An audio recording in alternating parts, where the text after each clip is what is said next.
Magandang araw muli sa inyo mga kaibigan. At nagbabalik ang siraulong kalbong alien at magbabahagi sa inyo ng mga walang kwenta-kwento at kabulustugan.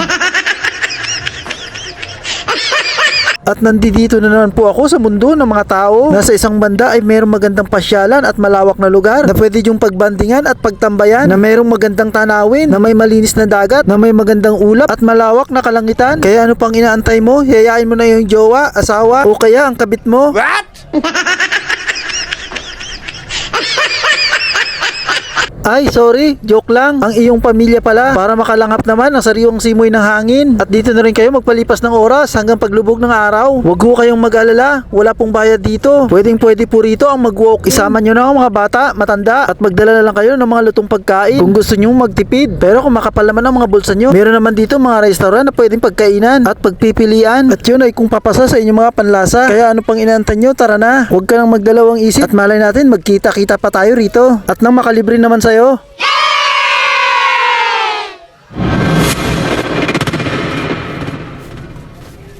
Napansin ko parang nagsasayang na ako ng oras, na ang tutong pakay ko talaga dito ay maghanap ng kapwa ko alien, yung kasing lakas at kasing hugis ng ulo ko. Sa palagay nyo, may makikita ba ako rito? Mahina kasi ang pakiramdam at pangamoy ko pagdating sa mga kapwa ko alien. Malamang ang iba nakakasalubong ko na pero hindi ko lang nahalata. Kalahi ko na pala ang mga nasa harapan ko. Kaya tara, samahan nyo ako. Pakiramdaman at pagmasta natin silang mabuti. Baka isa na sila sa mga hinahanap ko.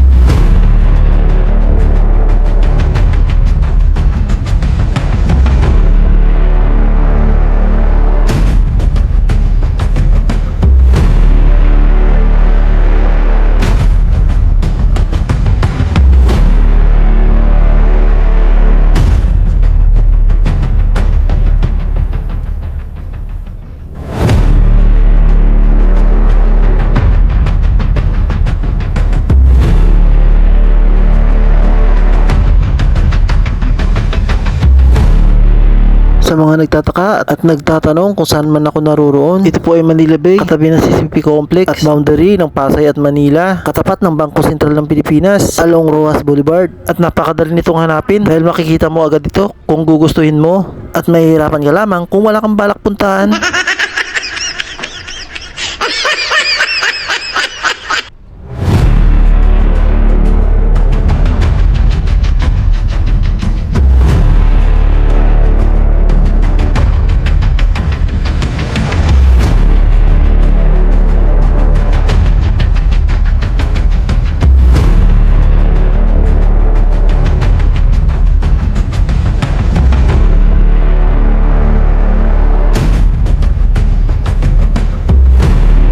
Napapansin ko at pinagmamasta kong mabuti, lahat ng aking mga nakasalubong ay talagang pure na mga tao, dahil makakapal lang kanilang mga buhok at talagang kilos tao sila, at walang kakaiba sa kanila. Hindi katulad naming mga alien, bilog, maninipis at walang buhok sa ulo. What?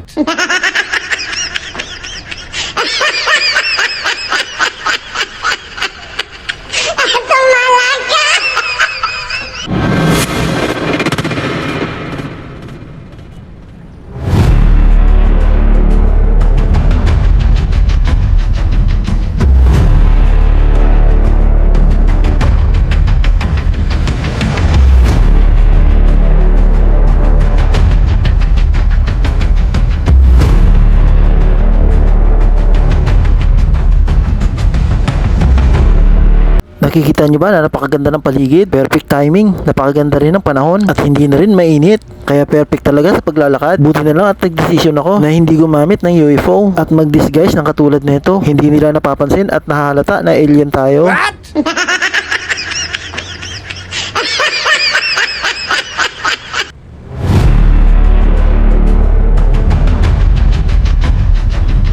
At sa mga makapanood nito, subukan nyong pumasyal dito kasama ng pamilya at mga jowa ninyo para naman marelax-relax kayo paminsan-minsan. Pangbawas problema, kumbaga. Huwag masyadong seryoso sa buhay. Ikaw din, tubuan ka ng pakpak at buntot at magiging katulad ka namin.